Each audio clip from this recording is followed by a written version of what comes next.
Brazil Scotland match সামনে এবং এই ম্যাচটা ব্রাজিল জিতলে তাদের সম্ভাব্য প্রতিপক্ষ জাপান, ব্রাজিল যদি ড্র করে তাহলে সম্ভাব্য প্রতিপক্ষ নেদারল্যান্ডস, এবং যদি ব্রাজিল হেরে যায় তখন খেলতে হবে জার্মানির বিপক্ষে। কি বিশাল একটা সমীকরণ ব্রাজিলের জন্য। তারপরেও আগে তো জিততে হবে, তারপরে না পরের নকআউট নিয়ে আলাপ। এটা নিয়ে তো কথা বলবো, এই সঙ্গে অন্য ম্যাচগুলো নিয়েও কথা বলবো। সবাইকে স্বাগত জানাচ্ছি গোল অনুষ্ঠানে। আপনাদের সঙ্গে আমি রাকিবুল হাসান এবং আমার সঙ্গে আছেন সাবেক জাতীয় ফুটবলার মাহবুব হোসেন রক্সি। স্বাগত আপনাকে। আসসালামু আলাইকুম। শুরুতেই যে কথাটা বললাম যে আসলে এটা যখন জানা হবে তখন প্রথমত ব্রাজিল ভক্তরা তারা সবচেয়ে বেশি আসলে একটা শকে থাকবে যে 32-এ যে প্রথম নকআউটেই যদি এরকমটা হয়, এবং দলও যেহেতু খুব ভালো শেপে নেই, ফলে স্কটল্যান্ড ম্যাচে আপনি আসলে কোনো ভয়ের কোনো কিছু দেখেন কিনা, কোনো আশঙ্কা আপনার আছে কিনা? যে ব্রাজিল যে অবস্থায় আছে এবং টিমকে নিয়ে যে শেপ চিন্তা করা হচ্ছে, প্রথম ম্যাচের পরে রিকভারি, সেকেন্ড ম্যাচে এসে টিভেন্ডেস খেলেছে এবং টিমের যে গোল পাওয়া এবং ভিনিসিয়াস, রাফিনার ইনজুরি হয়েছে, এখানে আবার নেইমার আসছে, এই টিমের জন্য একটা বড় অ্যাসেট। কিন্তু বড় প্লেয়ার আসার পরে টিমের শেপটা কিন্তু একটা চেঞ্জ হয়ে যায় এবং মোরাল এত আপ থাকে, ওই জন্যই সবাই চিন্তা করছে যে নেইমারকে কখন নামাবে। তো কোচ কিন্তু সেইভাবে চিন্তা করছে না, কোচ চিন্তা করছে তার এই টিম নিয়ে খেলতে হবে এবং আপনাকে যদি ফেস করতে হয় আর ওয়ার্ল্ড কাপ জিততে হয় তাহলে আপনি জার্মান বলেন, আর্জেন্টিনা বলেন, এবং না হারায় তো আর জেতা যাবে না। এখন আপনাকে ওইভাবে প্রিপারেশন নিতে হবে আর মানসিকভাবে ওই জায়গায় চিন্তা করতে হবে যে আমাকে ওই ম্যাচ জিতেই আমাকে পরের রাউন্ডে যেতে হবে। এক্স্যাক্টলি। একটা বিষয় হচ্ছে নেইমার যেহেতু এই ম্যাচে ফিরবে, এরকম কথা অনেক দিন ধরে হচ্ছে, খুব সাধারণভাবে অনেকেই হয়তো ধারণা করবে যে নেইমার বোধহয় একাদশে থাকবে, কিন্তু একাদশে থাকার আসলে কোনো যৌক্তিক সুযোগ নেই। এবং সেটা আমরা যত জায়গায় দেখেছি যে ইনজুরির পরে আসলে কোনো কোচই কিন্তু কোনো প্লেয়ারকে সরাসরি 11-এ নিবে না, তাকে হয়তো জাস্ট অ্যাডজাস্টমেন্টের জন্য আমার ধারণা 15-20 মিনিট বা 30 মিনিট এরকম খেলাবে। আপনি কি মনে করেন? এটাই আসলে এখানে আমাদের কোচরা যেটা নিয়ে চিন্তা করি, তাদের আমাদের আলাদা ফিটনেস কোচ এবং ডাক্তার আছে, ওকে যে রিসার্চ করছে এবং রিহাব থেকে চলে আসার পর ওর কিন্তু আলাদা ট্রেনিং হচ্ছে, ওই টেম্পোর সাথে মিলিয়ে কতক্ষণ সে এফোর্ট দিতে হবে সেই এফোর্টটাকে তৈরি করা হচ্ছে এবং স্টেপ বাই স্টেপ প্রথম ম্যাচ খেলানো হয়, সেকেন্ড ম্যাচও না, থার্ড ম্যাচ চিন্তা করা হচ্ছিল 32-তে নকআউটে যাবে, কিন্তু তার আগে তার একটা প্রিভেনশন যেটা লাগে বা প্রি ম্যাচ বলি আমরা, এই ফাইনালের আগে ওকে তৈরি করার জন্য একটা টিমের অ্যাডজাস্টমেন্টের জন্য আঞ্চলিক তাকে এখন কখন নামাবে সেটা সেই বুঝবে। Mighty Green Apple, Game Changer Ginger, Happy Speed, সেটা কিন্তু লিক আউট করেনি। টিমের প্রয়োজনে 20ও হতে পারে, ওটা 30 মিনিটও হতে পারে, কিন্তু 32-এ যেহেতু প্রথম মিনিট থেকেই লাগবে, এই বিষয়ে তো কোনো সন্দেহ নেই। না, এটা তো স্বাভাবিক। এখন টিম অ্যাডজাস্টমেন্টের পর এখন আসলে এগুলি কিন্তু সব মিরাকেল কিছু না, মেডিকেলি বলে। এখন ওই ম্যাচের পরে যে ও কতটুকু আবার রিকভারি হয়েছে, সেখানে যদি আনসাডেনলি কোনো বড় মেজর কিছু ধাক্কা বা অ্যাক্সিডেন্ট না হয় তাহলে তো এটা সরাসরি 11-এ তাকে শুরু করবে এবং নেইমার টিমের চেঞ্জের জন্য একটা বড় অ্যাসেট। এক্স্যাক্টলি। এখন পর্যন্ত যেটা ব্রাজিল দেখা গেছে, আর্জেন্টিনা যেমন অনেক বেশি মেসি নির্ভর, ব্রাজিলকে কিন্তু পুরোপুরি দেখা গেছে ভিনিসিয়াস জুনিয়র নির্ভর। বাকিদের পারফরমেন্স কিন্তু আপ টু দ্য মার্ক না, শুধু ভিনিসিয়াস ছাড়া। সো তার দিকে তো আসলেই প্রত্যাশা তার বেলাতেই বেশি থাকবে। অবশ্যই একটা টিমের কিন্তু সবসময় উইনিং প্লেয়ার থাকে, যাদেরই উইনিং প্লেয়ার 2-3 জন থাকে তারাই কিন্তু ওয়ার্ল্ড কাপ বা এরকম বড় ধরনের ট্রফি জিতে। একজনকে নিয়ে খেলতে গেলে যেটা বড় বাধার সম্মুখীন হতে হয় সেটা হলো সে মার্ক হয়ে যায় এবং তাকে ইন্ডিভিজুয়ালি অন্য কোচরা সেই চিন্তাটা করে যে টিমের দুটো জিনিস থাকে, একটা হলো কি প্লেয়ার, একটা হলো ডেঞ্জার প্লেয়ার। যে কি প্লেয়ার সে তৈরি করতে পারে, আর ডেঞ্জার প্লেয়ার যে কোনো সময় সে আপনার রেজাল্ট চেঞ্জ করে দিতে পারে। তো সেই জায়গায় এই ভিনিসিয়াসকে কিন্তু নিজেকে সেফও থাকতে হবে আর টিমকে রেজাল্টও দিতে হবে এবং সে সেটা প্রমাণ করেছে দুটো ম্যাচেই, তার অ্যাসিস্ট এবং সে ইন্ডিভিজুয়ালি গোল করে আছে। আমরা আরো আলাপ করব, আমরা একটু ব্রাজিলের প্রিভিউ রিপোর্টটা দেখতে চাই। প্রিভিউ রিপোর্টের পরে ফিরে আসছি আবারও আলোচনায়। মরক্কোর সঙ্গে হোঁচট খেয়ে বিশ্বকাপ শুরু ব্রাজিলের। পরের ম্যাচে হাইতিকে হারিয়ে ফেরে সেলেসাওরা 4 পয়েন্ট নিয়ে নকআউটের পথে এগিয়ে থাকলেও স্কটল্যান্ডকে হারিয়ে গ্রুপ সেরা হতে চায় আঞ্চলিক দল। দুশ্চিন্তা কাটছে না কোচের, চোটে পড়ে ছিটকে গেছেন দলের নির্ভরযোগ্য অ্যাটাকার রাফিনিয়া, তাতে সুযোগ মিলতে পারে রায়ান কিংবা ম্যাথিউজের। নেইমার, ভিনিসিয়াসের সার্ভিস নিশ্চিত করা গেলে স্কটিশদের ব্যাকফুটে ফেলতে নির্ভর থাকবে ব্রাজিল। গোলবারে অ্যালিসন বেকারকে টপকানো সহজ কিছু নয়, মিডফিল্ডে ক্যাসিমিরো, ব্রুনো, পাকেতাকে নিয়েও চাপ থাকবে প্রতিপক্ষের। স্কটল্যান্ড ভালো দল, সুসংগঠিত, নকআউটে কোয়ালিফাই করার সুযোগ ওদেরও আছে। খেলার জন্য প্রস্তুত নেইমার। এ সপ্তাহে ভালোভাবে প্রস্তুতি নিয়েছে সে। স্বাভাবিকভাবেই তার ফেরায় দল আনন্দিত। সে সবসময় দলে অবদান রাখে, যখন সে মাঠের বাইরে থাকে তখনও। সামর্থ্য ও টেকনিকে ব্রাজিল থেকে ঢের পিছিয়ে থাকলেও হাইতির বিপক্ষে 3 পয়েন্ট নিয়ে উজ্জীবিত স্কটিশরা। নকআউটে খেলতে বাঁচা মরার ম্যাচে আশা হারাতে চায় না দ্য টার্টান আর্মি। চাপ থাকবে রবার্টসন ও প্যাটারসনদের ডিফেন্সের উপর। বিশ্বকাপে স্কটল্যান্ড কখনো গ্রুপ স্টেজ পার হতে পারেনি, তবে এবার হলে সেটা হবে বিশেষ কিছু। আক্রমণাত্মক খেলায় ব্রাজিলের বৈশিষ্ট্য, নেইমার এই সময়ের সেরাদের একজন। টুর্নামেন্ট শুরুর আগে চোট থাকলেও ওর মতো আইকনিক খেলোয়াড় যে কোনো দিনে বিপদ বাড়াতে পারেন। মাঠের লড়াইয়ে আধিপত্য ধরে রাখার চ্যালেঞ্জ ব্রাজিলের, চমক দেখাতে প্রস্তুত স্কটল্যান্ড। তবে দু দলের দ্বিতীয় প্রতিপক্ষ হতে পারে ফ্লোরিডার তীব্র গরম আর ভ্যাপসা আবহাওয়া। Farida Bakhtiara, independent news. ফিরে যাচ্ছি আলোচনায়। স্কটল্যান্ডেরও কিন্তু একটা যৌক্তিক চান্স আছে, কারণ তারা হাইতিকে হারিয়েছে। ফলে তারা যদি এখান থেকে একটা পয়েন্টও পায় ব্রাজিলের কাছ থেকে, তাদেরও কিন্তু থার্ড দল হিসাবে যাওয়ার একটা অপরচুনিটি তৈরি হবে। এটা তো আসলে সমীকরণটা আসলে অনেক বারবারই বলা হয়েছিল যে এই ওয়ার্ল্ড কাপের যে 12টি দল, দুইটা ভাগে 48টা টিম নিয়ে যে খেলছে, 12টা গ্রুপের যে 3-4 করে আছে, সেখানে প্রথম অবস্থায় যে প্রথম দুজন 1-2 যাবে চ্যাম্পিয়ন রানার্স আপ, তারপরে থার্ড টিম। এখন থার্ড টিমের বেসটা হতে হবে, তার তো পয়েন্ট লাগবে। যে সেই জায়গা থেকে যে অলরেডি স্কটিশ 3 পয়েন্টে আছে, এখন এখানে 4 হয়ে গেলে ইজিয়েস্ট হবে অন্য গ্রুপের সাথে যে কলিশন থাকে। আর 3 হলে দেখা যাবে আবার গোল দেওয়া এবং নেওয়া, এই যে মাইনাস প্লাস দল হয়তো 3 নিয়ে যাবে, কিন্তু সেটা অনেক যদি কিন্তু আছে আবার হেড টু হেড অনেক কিছু যেটা সমীকরণ হয়েছে। তো সেই জায়গায় আসলে স্কট এখনো একটা চ্যালেঞ্জের উপরে থাকবে। এবং স্কটিশের সাথে ব্রাজিলের পূর্ব যে ইতিহাস, কোনো সময় ভালো জিতেছে এরকম বড় রেকর্ডও কিন্তু নেই। হ্যাঁ, 60 দশক 70 দশকে যদি দেখা যায়, বিশ্বকাপে 98-তে দেখা হয়েছিল, 2-1 জিতেছিল ব্রাজিল 98 বিশ্বকাপে। এরপরে কিন্তু এরকম বড় কিছু নেই এবং খুব কম দেখা হয়েছে, এদের সাথে খেলা হয় না। এখনকার যেই ফরমেশন এবং যেই টিমটা আছে, সেই হিসাবে স্কটিশ কিন্তু শেষ পর্যন্তই ফাইট করবে। আর এখানে ব্রাজিলকে আরেকটা পরীক্ষা, যেহেতু ফার্স্ট ম্যাচ তারা মরক্কোর সাথে একটা ডিফারেন্সিয়াল হয়েছে, হাইতিকে একটু উইকেস্ট টিম পেয়েছে, সেখানে গোল করেছে এবং সবাই একটু ভালো ছন্দে আছে। এবং সেকেন্ড চান্স যেটা 32 এবং 16তে যেতে হলে তাকে এখানে অল আউট কিভাবে টিমটাকে বের করে নিয়ে আসবে, সেই টিমের শেপটা আসতে হবে। সেটাই চেষ্টা করার দায়িত্ব আমাদের। এটাই না, তার আগে নীতির বিরুদ্ধে আমাদের উঠে নিজেই উঠতে পারে না, আবার অন্যায়ের বিরুদ্ধে উঠে দাঁড়াবে। এই চল, আমাদের উঠে দাঁড়াতে হবে। সকল অন্যায়ের বিরুদ্ধে রুখে দাঁড়ানোর এনার্জি পার্টনার। আবার এই রাউন্ডে কিন্তু একই টাইমে গ্রুপের ম্যাচগুলো, ফলে যাতে কেউ গোলের হিসাব নিকাশ না মেলাতে পারে। মানে যদি ব্রাজিল জিতলো, আবার মরক্কো যদি হাইতিকে জেতে, তখন এখন ব্রাজিল এগিয়ে আছে গোল ব্যবধানে, কিন্তু মরক্কো যদি সেটা মিটিয়ে উপরে চলে যায়, সেও চ্যাম্পিয়ন হয়ে যেতে পারে, গ্রুপ চ্যাম্পিয়ন হয়ে যেতে পারে। ফলে অনেক ইকুয়েশন পেন্ডিং আছে। একটা হতাশার খবর আছে, ফ্লোরিডায় ঝড় বৃষ্টির আশঙ্কা আছে। আমরা কিন্তু এর মধ্যে একটা ম্যাচ দেখেছি 2 ঘন্টা আটকে ছিল, ফ্রান্স এবং ইরাকের ম্যাচটা।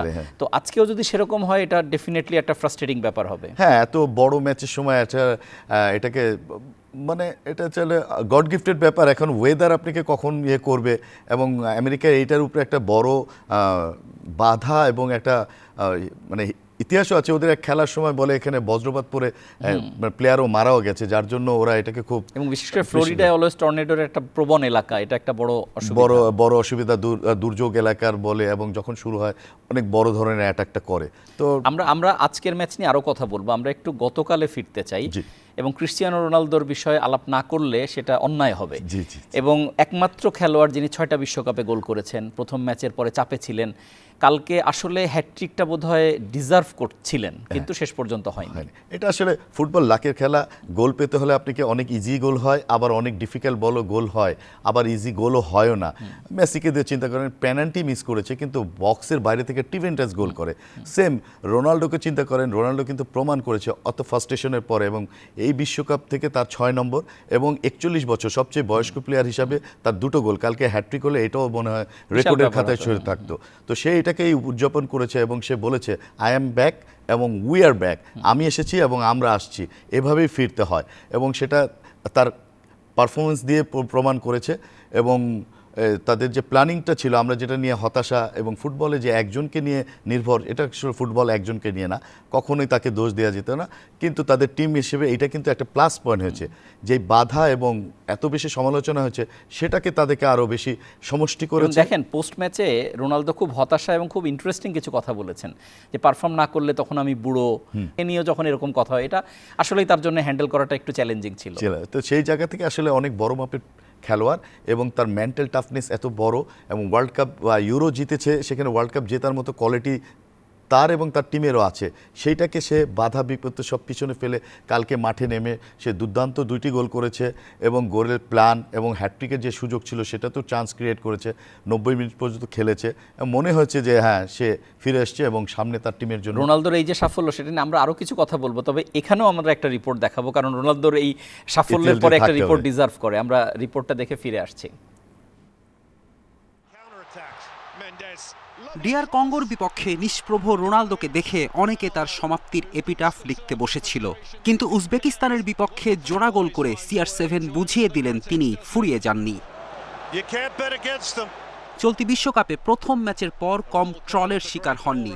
সাফল্যের জন্য ক্ষুধার্ত রোনালদো উজবেকিস্তানে রাঙালেন পর্তুগিজ তারকা। রোনালদোই প্রথম 6 বিশ্বকাপে গোলের কীর্তি গড়েছেন, যে কীর্তি মেসিরও নেই। জোড়া পূর্ণ 7, বাকি সব বিশ্বকাপে ছিল 1টি করে গোল, আর এবার দ্বিতীয় ম্যাচেই নামের পাশে 2 গোল।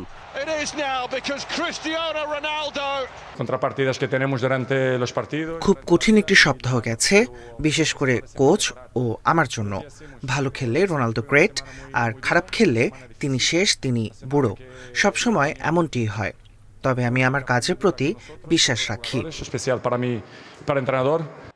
এ ম্যাচের রেকর্ড 2 মহাতারকাকে এক বিন্দুতে মিলিয়ে দিল। বিশ্বকাপ ইতিহাসে কোনো খেলোয়াড়ের প্রথম ও সবশেষ গোলের মাঝে সর্বোচ্চ দিন ব্যবধানের রেকর্ডটি এখন মেসি ও রোনালদোর। আশ্চর্য বিষয়, মেসি ও রোনালদো দুজনেরই বিশ্বকাপে প্রথম ও সর্বশেষ গোলের মাঝে 20 বছর 11 দিনের ব্যবধান। বিশ্বকাপে মাত্র 3 ফুটবলার তার দেশের সর্বকনিষ্ঠ ও সবচেয়ে বেশি বয়সে গোলের রেকর্ডধারী। ডেনমার্ক কিংবদন্তি মাইকেল লাউড্রপের সেই রেকর্ডে আগের ম্যাচেই ভাগ বসান মেসি। এবার সেই ক্লাবে তৃতীয় হিসেবে নাম লেখান রোনালদো। ফেরদৌস ইসলাম, ইন্ডিপেন্ডেন্ট নিউজ। পার্টিতে জয়েন করার ফলে বিশ্বকাপই আসলে পূর্ণতা পেয়েছে। আমরা কথা বলছি মাহবুব হোসেন রক্সির সঙ্গে। রোনালদোর যে হ্যাট্রিকের কথাটা আমরা বলছিলাম, কালকে একটা ইনোভেটিভ ফ্রি কিক দেখা গেছে, যেটা আসলেই এতটা ইনোভেটিভ ফ্রি কিক মানে আমার গত কিছুদিনের স্মৃতিতে মনে পড়ে না, এবং সেটা থেকে গোল হওয়ার একেবারে সুবর্ণ সুযোগ ছিল। গোলকিপারের একটা অবিশ্বাস্য সেভ। ফ্রি কিকটা দেখেছেন নিশ্চয়ই? জি, অবশ্যই। এটা প্ল্যান ছিল যে সবসময় রোনালদো মারে, এবং রোনালদোর এই আউট অফ বক্স 3, 4, 5, 8 গজ ভিতর থেকে এই বলটা অনেক বেশি ডাউন করে, কিন্তু বল বিফোর রান করে পিছনে কিন্তু ওখানে দাঁড়িয়েছিল ভিতিনিয়া, এবং সেই বলের না জো ফার্নান্ডেজ, ব্রুনো ফার্নান্ডেজ দাঁড়িয়েছিল, এবং ও ওভার দ্য বল রান করে ওয়াল ব্রেক করে পিছনে যায়, আর ওই সময় একটা চিপ করে সেই বলের উপরে ভলি করেছে।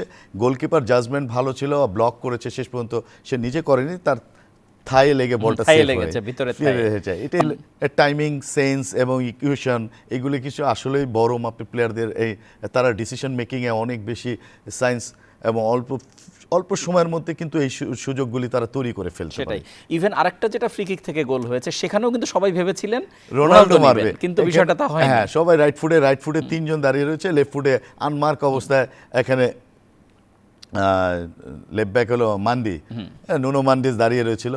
যখনই শেক করে যে মনে হচ্ছে যাবে, কিন্তু ম্যান্ডি ততক্ষণে লেফট ফুটে এবং গোলকিপারের হাত থেকে সোয়াপ করে দিয়েছে। তো এগুলি আসলে কোচ রবার্তো মার্টিনেজ আসলে খুব রিলিফ ফিল করবেন। কালকে তাকে অনেক হাসি খুশি দেখা গেছে, কারণ প্রথম ম্যাচে অনেক চাপে ছিলেন। আমরা একটু যদি অন্য একটা ম্যাচের দিকে একটু তাকাই, মরক্কো, যেটা আমরা বলছিলাম একটু আগে যে হাইতির সঙ্গে ম্যাচ, এবং মরক্কো হাইতিকে যদি একটু বেশি ব্যবধান হারানোর চেষ্টা করবে। এখন মরক্কোর স্ট্র্যাটেজি কি? 2 ম্যাচেই তারা দেখা গেছে যে খুব বড় মার্জিন করতে পারেনি গোল বেশি, কিন্তু সাইবেরি খুব ভালো ফর্মে আছেন, যিনি 2 ম্যাচেই গোল করেছেন, 2টা গোল করেছে। হ্যাঁ, সাইবেরি। Mighty green apple, game changer ginger, happy speed. এখানে আসলে মরক্কোর স্ট্র্যাটেজি এরকম থাকবে, আপনি যেটা বলেছেন অ্যাজ এ কোচ হলে আমরা সেটাই চিন্তা করতাম যে হ্যাঁ ওখান থেকে যদি আমি গ্রুপ চ্যাম্পিয়ন হয়ে আমরা থার্ড টিমটা চাইবো, থার্ড টিম চয়েস হলে অন্য গ্রুপ থেকে একটু দুর্বল প্রতিপক্ষ পাবো, আমাকে আর একটু ভালো জায়গায় যাওয়া যাবে, যেটা মরক্কো এবার অনেক ভালো একটা টিম এসছে এবং লাস্ট ইয়ার ওয়ার্ল্ড কাপে তারা এটা প্রমাণ করেছে, ইয়াং একটা জেনারেশন গোল্ডেন এবং খুব ভালো ফর্মে আছে। হ্যাঁ, আশরাফ হাকিমির মতো প্লেয়ার এবং মিস্টার দিয়াজ ওখানে খুব ভালো করছে। তো এখানে কোচের আছে স্ট্র্যাটেজি এরকমই থাকা উচিত এবং এটা কম্পিটিশনে যাওয়ার পরে বোঝা যাবে যে কতগুলো গোল। প্রথম থেকে চেষ্টা করতে হবে যে 3-এর অধিক গোল করা। সেটাই, হ্যাঁ, এবং হাইতি যেহেতু গ্রুপের সবচেয়ে দুর্বল দল। আমরা একটু রাত 1টার ম্যাচগুলোর দিকে একটু তাকাতে চাই, ছোট ছোট করে আলাপ করব। এখানে কাতার সুইজারল্যান্ড মুখোমুখি হবে এবং বসনিয়া কানাডা, এবং এই গ্রুপটাতে কিন্তু 4 পয়েন্ট সুইজারল্যান্ড কানাডা থাকলেও মানে বসনিয়ার অ্যাটলিস্ট একটা চান্স আছে, কিন্তু যদিও কাতারের কোনো চান্স নেই। হ্যাঁ, কাতারের চান্স নেই, কারণ সে বেশি গোল কনসিড করাতে তার চান্সটা নেমে গেছে। এবং এখানে বসনিয়াকে এগিয়ে রাখছে কাতারের লাস্ট পারফরমেন্স হিসাবে টিমের যে অবস্থা এবং দুটো রেড কার্ড খাওয়ার পরে টিম একটু ডেমোলাইজ এবং ব্যাকফুটে। এখন বসনিয়া সেই অলআউট 1 গোলে জিতলেও তাদের একটা চান্স থাকবে যে 3 পয়েন্ট, ওই যে আবার সেই ইকুয়েশন কিন্তু জেতার জন্য যাবে। এবং ওয়ার্ল্ড কাপে সবাই যাই, একটা ম্যাচও যদি জিতে সেটাই রেকর্ড, তার পরবর্তী ওয়ার্ল্ড কাপে নেক্সট জেনারেশন কি আসবে সেটাকে একটা ভালো অ্যাডভান্টেজ দিতে পারে। আর ওই গ্রুপে তো আপনি আর 2জন খেলা বললেন, যেটা হলো আরেকটা হচ্ছে বসনিয়া কানাডা এবং কাতার সুইজারল্যান্ড। তো সুইজারল্যান্ড তো এখানে গ্রুপ চ্যাম্পিয়ন, সুইজারল্যান্ড থ্রু হয়ে যাবে, গ্রুপ চ্যাম্পিয়নই হয়ে যাবে। এটা একটা ইজিএস্ট আছে। সেটাই। আমরা ওয়ার্ল্ড কাপে যদি একটু জেনারেল আলাপ করি, যে আপনি সোফার রেফারিং কেমন দেখলেন বা কেমন চলছে? প্রথম দিকে রেফারিংটা একটু হচ্ছিল, যেমন ফার্স্ট ম্যাচ দেখে ব্রাজিলিয়ান রেফারি প্রথম ম্যাচে সাউথ আফ্রিকা ভার্সেস মেক্সিকো, হ্যাঁ 3টা রেড কার্ড, যেহেতু লাস্ট ওয়ার্ল্ড কাপে 4টা রেড কার্ড, সেখানে প্রথম ম্যাচে 3টা রেড কার্ড ছিল, আতঙ্ক ছড়ানো স্টার্ট ছিল যে এবার কি হবে, এত কার্ড হবে। পরে মাঝের খেলা থেকে এসে দেখা গেল যে অনেক সেফ ফুটবল হচ্ছে এবং কার্ড খুব কম। ইকুয়েশনে দেখা গেছে পুরো ম্যাচে 8টা ম্যাচে 2টো হলুদ কার্ড হয়েছে, রেড কার্ড নেই। হ্যাঁ, আবার একটা ম্যাচে যে রেড কার্ড হয়েছে। তো এইখানে রেফারিংয়ে আসলে এবার বড় অ্যাডভান্টেজ আছে ভিএআর এবং হলো এআই এর প্রযুক্তি, বলের সাথে চিপস। এই যে অফসাইড নিয়ে সবচেয়ে বিতর্কিত এবং সবচেয়ে বেশি বিপদে পড়ে, সেই সুযোগ নেই। সেকেন্ডের মধ্যে তাকে নক করছে, মাইক্রোফোনে আওয়াজ আসছে এবং সাথে সাথে ফ্ল্যাগ উঠে যাচ্ছে। তো এখানে রেফারিরা কিন্তু অনেক নির্দ্বিধায়, এবং প্রতিভাগেই দেখছি ভালো ভালো বড় ম্যাচগুলোতে রেফারিরা অনেক কশাস এবং নিজেকে অনেক পার্সোনালিটি নিয়ে একটা প্লেয়ারকেও সুযোগই দেয় না, সামনে আসতে দেয় না। প্রথম অবস্থায় তাকে থ্রেট করছে, ভয় দেখাচ্ছে এবং কোনো অ্যাপিল নাই, এবং যেটা ডিসিশন আছে সেটাতে যাচ্ছে। এবং যদি কারো মনে হয় আমি এটাকে মানে চ্যালেঞ্জ করছে, তখন সে ভিআর এ কনফার্ম হয়ে ওটাকে একদম প্রপারলি একটা ডিসিশন দিচ্ছে। প্রসেসগুলো আসলে অনেক সোজা। আমরা একটু গত রাতের ইংল্যান্ড ম্যাচ নিয়েও কথা বলতে চাই, যেখানে মানে এটা থেকে একটা ফিল পাওয়া যাবে যে নকআউটে আমরা যাদেরকে ছোট দল বলি তারাও কিন্তু গোললেস বের করে অথবা ড্র করে টাই ব্রেকারে নিয়ে যাওয়া, এইসব ঘটনা কিন্তু ঘটবে। আপনি দেখেন ঘানার সঙ্গে ম্যাচ 79% বল দখল ছিল ইংল্যান্ডের, 21% দিয়ে ম্যাচ ড্র হয়ে গেছে।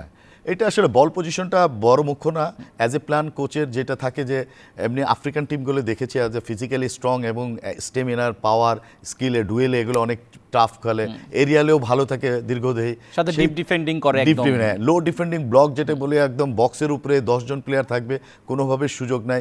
এখানে ডিফেন্ডিংদের 6 জন, তারপরে 3 জন, তারপরে 1 জন, এবং ওই 6 জনের সাথে আবার 2 সাইড ব্যাকে আবার ফুল মিডফিল্ডে এসে ডাবল টিমিং করে ওই জায়গায় ক্রস ডেনেটেড না করতে পারে, ইনসাইড জানি না ঢুকতে পারে, এই জায়গায় এত ব্লক করে। তো সেই জায়গা থেকে আসলে ইংল্যান্ডের চেয়ে ঘানাকে সাকসেস বলতে হবে, যে ওরা চেয়েছে আমরা নেগেটিভ ফুটবল খেলবো, ডার্টি ফুটবল খেলবো, যেটা বলে ট্যাকেল, ফাউল যাই হোক, কিন্তু আমরা পয়েন্ট ক্যারি করবো। তো এটা আমি সাকসেস। এবং নিচে খেললেও সেই ফাউলটা করা যাবে না যেটা থেকে পেনাল্টি হয়ে যেতে পারে, রিস্ক থাকে তো এইটা। হ্যাঁ, বক্সের ভিতরে করে না, যা কিছু করছে বক্সের বাইরে থেকে করছে। 2-3টা করেছে, সেখানেও ওয়াল হয়েছে এবং সেফ হয়েছে, গোলকিপার সেভ দিয়েছে। যে অ্যাটাকিং জোনে যে ইংল্যান্ডের মতো টিম আমরা অনেক এবারও চিনছি, এবার ইংল্যান্ড অনেক ভালো টিম, আবার প্রথম ম্যাচে সেটা প্রমাণ করে এসছে, কিন্তু সেকেন্ড ম্যাচে এসে আবার ধাক্কা। সে চিন্তা করতে হবে টুখেলকে যে আমার এরকম আরও সেকেন্ড 32 এবং 16তে যদি খেলতে হয় তা আমাকে কিভাবে বের হতে হবে। এটা একটা পরীক্ষা। বড় দলগুলোর জন্য যেটা হয়, একটা করে বাজে ম্যাচ তো দরকার হয় ওয়ার্ল্ড কাপে, যেটা আপনি স্পেন শুরুতে করে ফেলেছে, জার্মানিরটা কিন্তু হয়ে গেছে যদি সেকেন্ড ম্যাচে ধরি। এখানে কিন্তু ইংল্যান্ডও বুঝে গেল যে আসলে আমার ম্যাচ বের করার জন্য কি করতে হবে, স্ট্রেন্থটা কোথায়, এবং অপোনেন্ট যদি এইভাবে ব্লক খেলে নেগেটিভ ফুটবলে আমাকে জিততেই হবে। ওখানে তো ডু অর ডাই ম্যাচ, আমাকে যদি ট্রাই ব্রেকার পর্যন্ত না যায় তাহলে আমাকে ম্যাচ 90 মিনিটে বের করতে হলে আমাকে এর প্ল্যান 2 কি প্ল্যান 3 কি এগুলো প্রিপেয়ার করে সেটা নেওয়া করতে হবে। একটা সংকেত দেওয়া। আমরা একটু লিওনেল মেসি প্রসঙ্গে যেতে চাই। আজ তার জন্মদিন, মানে এই অনুষ্ঠান থেকে এই উইশ তার কানে হয়তো পৌঁছাবে না, কিন্তু আমাদের দায়িত্ব বলা যে happy birthday to Messi. Messi, এবং মানে 39 পার হলেন, 40 শুরু করলেন। যে ফর্মে আছেন এটা তো তার জন্য খুব স্মৃতিময় বার্থডে হবে। অবশ্যই, আসলে এই ওয়ার্ল্ড কাপ, আগের ওয়ার্ল্ড কাপে চিন্তা করা হচ্ছিল তার পরিপূর্ণতা সবকিছু সে পেয়েছিল, বেস্ট প্লেয়ার, গোল 36 বছর পরে ওয়ার্ল্ড কাপ জেতা এবং চেষ্টা করার দায়িত্ব আমাদের। তার আগে নীতির বিরুদ্ধে আমাদের উঠে নিজেই উঠতে পারে না, আবার অন্যের বিরুদ্ধে উঠে দাঁড়াবে। এই চল, আমাদের উঠে দাঁড়াতে হবে। স্পিড সকল অন্যায়ের বিরুদ্ধে রুখে দাঁড়ানোর এনার্জি পার্টনার। টুর্নামেন্টের বেস্ট প্লেয়ার হিসেবে সবকিছু তার স্বীকৃতি ছিল, তারপরেও কিন্তু সে আবার পরে টিম সতীর্থ এবং দেশবাসীর অনুপ্রেরণায় সবার স্বাচ্ছন্দ্যতা এবং ড্রেসিং রুমেও কেক কাটা হয়েছে। আমরা মেসিকে উৎসর্গ করে একটা প্যাকেজ মানে দর্শকদের দেখাতে চাই। আমরা মেসির জন্মদিনের শুভেচ্ছা জানিয়ে রিপোর্টটা দেখছি।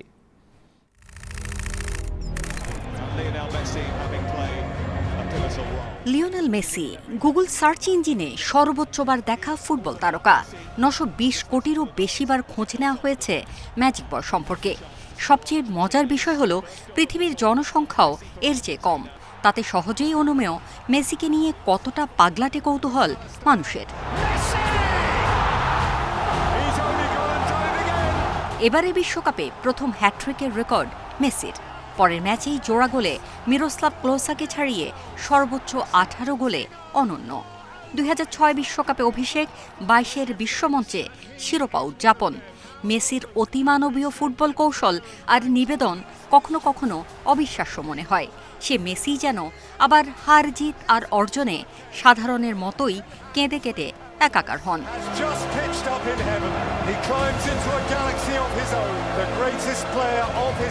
1987 সালে আর্জেন্টিনার ছোট্ট শহর রোজারিওতে জন্ম হয় পৃথিবী গ্রহের সেরা তারকার।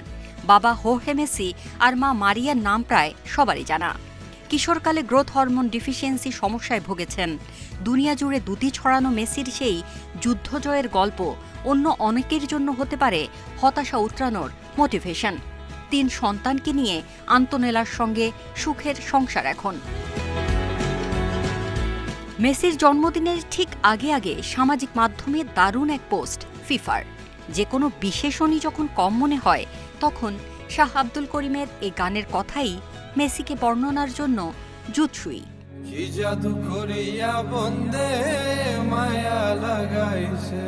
Farida Bakhtiara, independent news. Happy birthday Lionel Messi. আমরা অনুষ্ঠানের একদমই শেষ দিকে, আর 1 মিনিট হয়তো আমরা সময় পাবো।